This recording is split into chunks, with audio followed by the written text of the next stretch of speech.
Ko lang sa inyo yung crispy pata. Ayan o. Yan yung crispy pata, ulo ni Diwata. Na sinasabi nyong malaki na ang ulo. O ayan guys o. Ang sarap niyan guys kung pupunta kayo dito. O ayan.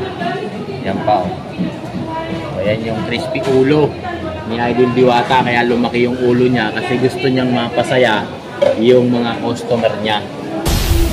Kaya lumaki yung ulo ni Idol Diwata. Gusto niya mapasaya yung kanyang mga customer. Hindi mo katulad Francis Leo Marcos, kulaong ka na, hindi ko alam kung anong gusto kong words na sabihin sa iyo. Nahihiya lang ako eh.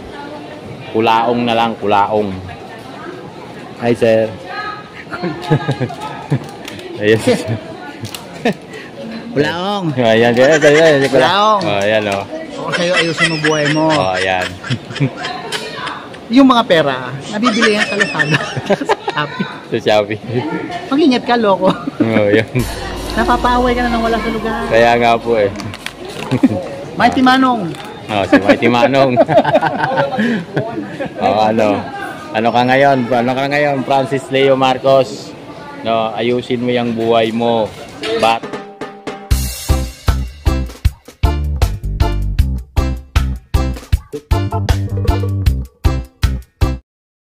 So yun guys, update tayo dito sa ni Idol Diwata.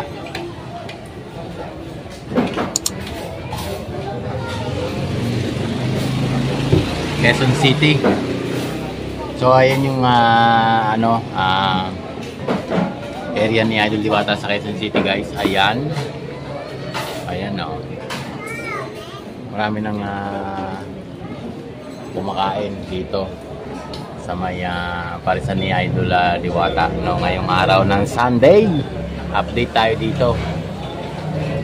Ayan, doon sa mga naniniwala kay Francis Leo Marcos, nako guys, tigilan nyo na yan. Yung mga naniniwala pa kay Francis Leo Marcos, tigilan nyo na.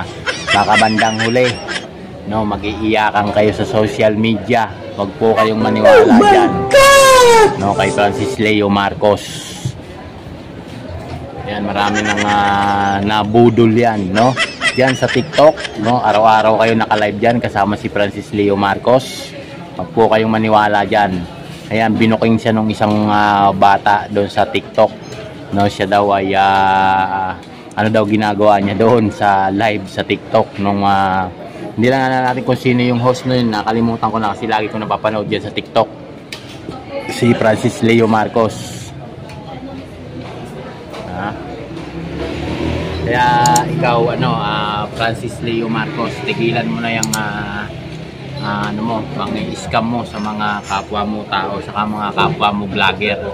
Hindi lang ikaw yung napuperwisyo, pati sila napuperwisyo sa mga ginagawa mong kalokohan. Bata lang pala yung katapat mo. Tapos sabihin mo pa kay Idol Diwata na wala nang ibubugay yung kanyang parisan. Lumaki na po ang ulo ni Diwata. Pinalaki ang ulo ni Diwata dahil gusto niyang mapasaya yung kanyang mga customer doon sa crispy pata na malaking ulo. Yung ganyan, malaking ulo. Yun ang sinasabi niyo na lumaki na ang ulo ni Diwata. Pinalaki niya na yung ulo niya para mabigyan kasiyahan yung mga customer niya at lalo siyang mahalin dahil doon sa nilagay niyang ang sarap naman kasi guys, kung kayo matitikman nyo, ang sarap naman po kasi ng crispy pata ulo ni Idol Diwata. Yung ulo na pinalaki niya. Pinagkakaguluhan ngayon yan doon sa Pasay. Kahit dito, pinagkakaguluhan dito yan yung crispy pata ni Idol Diwata. Yung kanyang ulo, lumaki na po. Si Idol Diwata, lumaki na yung ulo. Ganyan, parang 4 na kilo yata, 3 kilo yung ulo. So yung guys, maraming salamat sa inyo na sumusuporta sa amin na vloggers ni Idol Diwata. Maraming salamat sa inyo guys. Ayan, ang dami pang dumarating. Ayan, may mga bagong dating. Ayan may mga bagong dating. Gala ko kayo guys, gala ko kayo dito. Ayan, may mga kumakain dito. Ayan.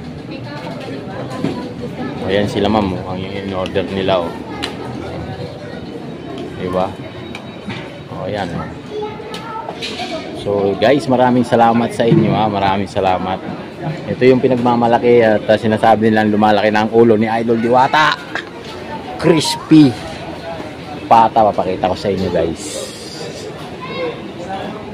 Yung crispy pata. Ngayon laki na ng ulo, di ba? Laki na ng ulo ni Idol Diwata dahil sa crispy. Ayan. Yan ang hindi man ngayon dito pinagkakaguluhan niya. Yung crispy ulo. Ayan pa si... Ayan ano kayo ngayon? So andito tayo guys. Ikot-ikot muna tayo dito. Ito yung crispy pata ulo dito guys. Pakita ko sa inyo ha. Pasilip ko lang sa inyo yung crispy pata. Ayan yan yung crispy pata ulo ni Diwata na sinasabi nyo nga malaki na ang ulo. Ayan guys ang sarap niyan guys kung pumunta kayo dito. Ayan. Yan pa ayan yung crispy ulo ni Idol Diwata, kaya lumaki yung ulo niya kasi gusto niyang mapasaya yung mga customer niya.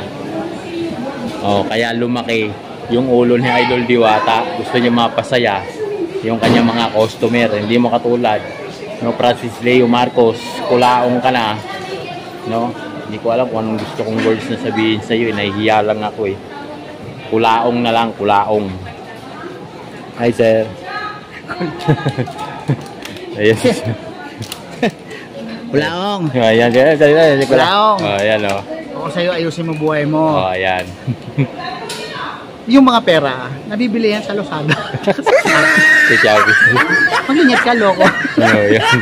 Napapaway ka na ng walang siligan. Kaya nga po Mighty Manong. Si Mighty Manong. Ano ka ngayon, Francis Leo Marcos? Ayusin mo yung buhay mo. Bata lang yung katapat mo sa TikTok. Ha? So ayan, ito yung warisan ni Idol Diwata dito sa may Quezon City. So ayan, marami ng customer pagka ganitong oras. Hello po. Sir. Ayan, dito naman inihaw-ihaw. Yan, ihaw-ihaw dyan guys. Ayan. Yung ihaw-ihaw ni Idol Diwata. So ayan. Hindi lang kami nila Jalin Caritas ang titira sa'yo, uunti-untiin ka namin, para magbago ka. Meron ka pang chance na magbago, para huwag ka manloko ng kapwa mo dyan sa TikTok. Kung nandyan sa mga tiga sa TikTok naman, huwag kayong magpa-budol dyan kay Francis Leo Marcos aka Kulaong. Yan ang kanyang dyan, yung kanyang pangalan. Yung mga pinamimigay niyan, hindi yan galing sa kanya. Yan ay galing sa mga sponsor. Sa sobrang yabang yan, lumaki ang ulo mo. Kulaong, bunutang kaya kita ng ngipin. Sobrang pati kaming nananahimik, idadamay mo sa kalokohan mo. Diyan sa mga naniniwala pa kay Francis Leo Marcos, baka dumating ang time mag-iyakan kayo sa social media, mag-post-post kayo, idol. Magpo-post-post kayo na naloko kayo ni Francis Leo Marcos. Hanggang ngayon, hanggat maaga pa, alamin nyo kung sino yung kausap nyo na yan, si Francis Leo Marcos.